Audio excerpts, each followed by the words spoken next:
Hello friends, welcome back to my channel. So आज हम study करने वाले हैं national income and related aggregates, जो कि आपका क्लास 12th में मैक्रो इकोनॉमिक्स में चैप्टर नंबर 3 है।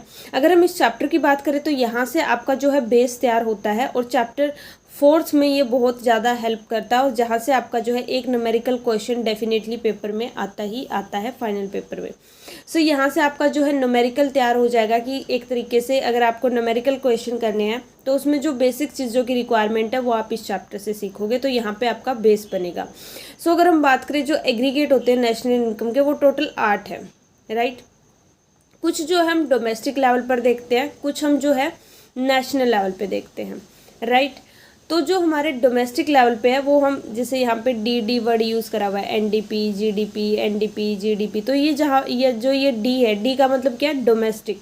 कि हम सिर्फ और सिर्फ वो वाली ट्रांजेक्शन देख रहे हैं, वो इनकम देख रहे हैं जो हमारी कंट्री के अंदर, हमारी कंट्री की बाउंड्री के अंदर जनरेट हुई है, राइट। अगर हम बात करते हैं जब नेशनल लेवल पे, जैसे यहाँ पे जीएनपी लिखा हुआ है, एनएनपी लिखा हुआ है, जीएनपी जो बीच में जो ये एन यूज़ करा हुआ है, ये करा हुआ है नेशनल के लिए। यानी जब हम अपनी कंट्री की चाहे हम बाउंड्री की बात करें या फिर जो है आउटसाइड हमारी कोई भी ट्रांजेक्शन हो रही है, लाइक हमारे एक्सपोर्ट इम्पोर्ट भी हो रहे हैं। इम्पोर्ट क्या होता है? जब हम दूसरी कंट्री से कोई भी चीज़ लेते हैं, गुड्स और सर्विसेज। और एक्सपोर्ट क्या होता है? जब हमारी कंट्री दूसरी कंट्री को देती है गुड्स और सर्विसेज, राइट। तो जब हम बात करेंगे नेशनल लेवल पे तो वहाँ पे हमारी जो है एक तरीके से एक्सपोर्ट इंपोर्ट भी इंक्लूड होंगे। अगर हम बात करें डोमेस्टिक लेवल पे, यानी सिर्फ और सिर्फ हमने उन ट्रांजेक्शन की बात करें जो हमारी कंट्री की बाउंड्री के अंदर अंदर हो रही है, राइट। तो ये 8 एग्रीगेट हैं जो हम इस चैप्टर में स्टडी। सो गाइज, ये चैप्टर हम स्टार्ट कर रहे हैं, ये मैं नोट्स के थ्रू आपको कराऊंगी। ये 4-5 चीज़ें अगर आपको ये अच्छे से क्लियर होगी तो ये चैप्टर आपको लिए बहुत इजी हो जाएगा। सो ध्यान से सुनना जितनी भी चीज़ें हैं और समझने की कोशिश करना। तो सबसे पहले हमारी बात आती है कि किसी भी अगर हम प्रोडक्ट की ग्रॉस वैल्यू देख रहे हैं या फिर उसकी नेट वैल्यू देख रहे हैं। अगर हम बात करें, मान लो कि हमारे पास एक एसेट है, मान लो मशीनरी है, राइट। अगर हम उसकी ग्रॉस वैल्यू देख रहे हैं, आपको उसकी ग्रॉस वैल्यू गिवन है, तो इसका मतलब उसके जो भी उसकी वैल्यू गिवन है उसके अंदर डेप्रिसिएशन इंक्लूडेड है। और जब हम बात करते हैं नेट वैल्यू की, नेट वैल्यू जब होगी उसकी, जब उसके अंदर हम उसकी डेप्रिसिएशन को इंक्लूड नहीं करते। सो आपको पता होना चाहिए कि अगर हमने नेट वैल्यू निकालनी है तो हम क्या करेंगे। मान लो हमें क्वेश्चन में ग्रोस वैल्यू गिवन है और हमें नेट वैल्यू फाइंड आउट करनी है, तो हम क्या करेंगे, ग्रोस वैल्यू में से डेप्रिसिएशन को माइनस कर देंगे तो हमारी नेट वैल्यू निकल आएगी। सेम अगर हमें क्वेश्चन में नेट वैल्यू गिवन है और हमें ग्रोस वैल्यू निकालनी है तो हम क्या कर देंगे, डेप्रिसिएशन को प्लस कर देंगे, क्योंकि हमें पता है कि ग्रोस वैल्यू में क्या होती है, डेप्रिसिएशन इंक्लूड होती है। और अगर हम बात करें नेट वैल्यू की तो नेट वैल्यू में डेप्रिसिएशन एक्सक्लूड होती है। बट कई बार क्वेश्चन में क्या होता है कि डेप्रिसिएशन की जगह पे डेप्रिसिएशन नहीं लिखा होता है, इसके ऑल्टरनेटिव नेम लिखे होते हैं। तो डेप्रिसिएशन को और क्या क्या बोलते हैं ये आपको पता होना चाहिए। फर्स्ट है इसके 3-4 जो, एक तो गया डेप्रिसिएशन, दूसरा इसको बोलते हैं consumption of fixed capital, second है replacement cost of fixed capital and third है हमारा करंट रिप्लेसमेंट कॉस्ट। तो आपको जो है ये इसके सारे नाम पता होना चाहिए कि डेप्रिसिएशन को और हम क्या क्या बोलते हैं। दूसरी चीज़ क्या आती है कि डेप्रिसिएशन का मतलब भी आपको पता होना चाहिए। डेप्रिसिएशन का मतलब क्या होता है कि नॉर्मल वियर एंड टेयर की वजह से क्या होता है कि हमारे एसेट की वैल्यू कम हो जाती है जैसे जैसे हम उसको यूज़ करते हैं और जैसे जैसे टाइम बीतता है। मान लो जैसे कि अगर आपने एक्टिवा आज परचेज करी है तो कल को अगर आप उसको बेचने जाओगे तो जितने की आपने वो बाय करी है आप उतने में ही नहीं सेल करोगे, उसकी वैल्यू जो है क्या हो जाती है, कम हो जाती है टाइम के साथ, ठीक है। सेकेंड पॉइंट आपका इसके अंदर आता है नेशनल एंड डोमेस्टिक वाला। तो अगर हम बात करें नेशनल की, नेशनल का मतलब क्या है कि आप जो है वो चीज़ देख रहे हो, मतलब जितनी ओवरऑल प्रोडक्शन हुई है हमारी कंट्री में भी, और अगर हमने एक्सपोर्ट इंपोर्ट करे हैं, मतलब हमारी कंट्री की बाउंड्री के बाहर भी अगर हमने कोई ट्रांजेक्शन करी है हम उसको भी इंक्लूड करते हैं नेशनल में। बट अगर हम बात करते हैं जब डोमेस्टिक वैल्यू की, डोमेस्टिक वैल्यू का मतलब क्या होता है कि हम सिर्फ और सिर्फ अपनी कंट्री की बाउंड्री के अंदर जितने ट्रांजेक्शन हुई है उनको इंक्लूड करते हैं। अब कंट्री के बाहर वाली ट्रांजेक्शन कौन सी होगी, वो होते हैं हमारे एक्सपोर्ट और इंपोर्ट। इंपोर्ट कब होता है, जब हम बाहर वाली कंट्री से कोई भी चीज़ परचेज करी है हमने, गुड्स और सर्विसेज, तो क्या हो जाएगी, इंपोर्ट। बट अगर हम अपनी कंट्री से दूसरी कंट्री में कुछ भी भेज रहे हैं, राइट, वो हमसे परचेज करेंगे तो वो क्या हो जाएगा, एक्सपोर्ट हो जाएगा। तो डोमेस्टिक में क्या आता है हमारा, सिर्फ और सिर्फ हमारी जो कंट्री की बाउंड्री है इसमें हमने कितनी ट्रांजेक्शन करी है विद इन 1 ईयर, हमारा अकाउंटिंग ईयर हम देखते हैं, ठीक है। और नेशनल में हम क्या देखते हैं, आउटसाइड हमारी जो कंट्री है वो भी, जो भी वो वाली ट्रांजेक्शन भी इंक्लूड होती है, राइट। तो नेशनल इज इक्वल टू, अगर आपको क्वेश्चन में डोमेस्टिक की वैल्यू गिवन है और जो आपको नेशनल निकालनी है तो आप क्या करोगे, उसमें प्लस करोगे NFI। अब ये NFIA क्या है? NFIA हमारा net factor income from abroad, right. NFI क्या है? हमारा net factor income from abroad. अब ये निकलता कैसे है क्वेश्चन में? अगर आपको ये डायरेक्ट वैल्यू ना गिवन हो तो इसको हम कैसे फाइंड आउट करेंगे? तो इसका हमारा फॉर्मूला होता है FIFA minus FITA, right. FIFA minus FITA. अब फीफा क्या है? फैक्टर इनकम फ्रॉम अब्रोड, और फीटा क्या है? Factor income to abroad. यानी आपको फ्रॉम वाली वैल्यू में से टू वाली वैल्यू क्या कर देनी है? माइनस कर देनी है। तो हमारी क्या आ जाएगा? NFI आ जाएगा। अगर क्वेश्चन में नेशनल वैल्यू गिवन है और आपको जो है डोमेस्टिक निकालनी है तो आप क्या कर दोगे? NFI को माइनस कर दोगे, राइट। अब कई बार क्वेश्चन में क्या होता है कि सिर्फ आपको जो है फीटा दे देते हैं, फीफा नहीं देते, तो वहाँ पे आप क्या करोगे? फीफा को 0 अज्यूम कर लोगे। लाइक जैसे कि यहाँ पे मैंने एग्जांपल दिया हुआ है कि फीफा माइनस फीटा होता है, तो आप क्या करोगे? और आपको फीटा की वैल्यू क्या गिवन है? -20। तो आप क्या करोगे? फीफा को 0 अज्यूम कर लोगे, माइनस, फिर ब्रैकेट डालोगे, -20 हमें गिवन था, वो वैल्यू पुट कर देंगे। तो ये माइनस माइनस प्लस हो जाएगा और हमारे यहाँ पे NFI की वैल्यू क्या आ जाएगी? प्लस का 20, राइट। तो इस चीज़ का भी आपने ध्यान रखना है। इसके बाद हमारा थर्ड कंसेप्ट आता है फ्यूचर कॉस्ट और मार्केट प्राइस का, राइट। मार्केट प्राइस क्या होती है कि जब गुड्स और सर्विसेज हमारी बन जाती है तो वो मार्केट में किस वैल्यू पे आप सेल कर रहे हो। और फ्यूचर कॉस्ट बोल लो या फिर आप इसको फैक्टर कॉस्ट बोल दो, ये हमारी क्या होती है? जो हम अपने फैक्टर और प्रोडक्शन को क्या पेमेंट कर रहे हैं, मतलब उसके ऊपर हमारा कितना खर्चा लगा है, वो वाली कॉस्ट होती है। फैक्टर और प्रोडक्शन हमारे कौन से होते हैं? Land, labour, capital, entrepreneur. तो जो इनकी एक्चुअल में पेमेंट हुई है उसकी बात हो रही है। और मार्केट प्राइस में कि मार्केट में आप वो प्रोडक्ट कितने का बेच रहे हो। सो यहाँ पे हम मार्केट प्राइस को MP से डिनोट करेंगे और फैक्टर कॉस्ट को FC से। तो इसमें हमारा जो डिफरेंस है वो किस चीज़ का होता है? NIT का।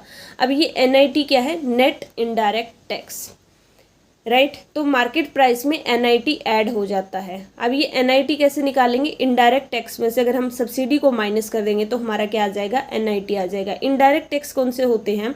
इनडायरेक्ट टैक्स वो टैक्स होते हैं जिसमें हम अपना बर्डन शिफ्ट कर सकते हैं किसी और पर्सन पे। दो तरह के टैक्स होते हैं, एक होता है डायरेक्ट टैक्स, एक होता है इनडायरेक्ट टैक्स। डायरेक्ट टैक्स यानी जिसमें लाइक एग्जाम्पल हो गया इनकम टैक्स की, अगर आपकी इनकम है तो आपको ही टैक्स पे करना पड़ेगा, आपकी जगह पे कोई और नहीं कर सकता। इनडायरेक्ट टैक्स में हमारा क्या होता है कि बर्डन शिफ्ट हो जाता है। लाइक मैं आप मार्केट से कुछ लेने जाते हो तो उस पर वो GST ऐड कर देते हैं, तो वो सेलर ने क्या करा? अपना बर्डन जो है वो आप पे शिफ्ट कर दिया, अब वो GST आप पे कर रहे हो, राइट। और सब्सिडी, जैसे गवर्नमेंट आपके प्रोडक्ट को प्रमोट कर रही है तो इस वजह से जो है आपको कुछ एक्स्ट्रा बेनिफिट्स दे देती है, वो हमारी क्या होती है? सब्सिडी होती है। तो इनडायरेक्ट टैक्सेस में से अगर हम सब्सिडी को माइनस कर दे तो हमारा क्या आ जाता है? NIT आ जाता है।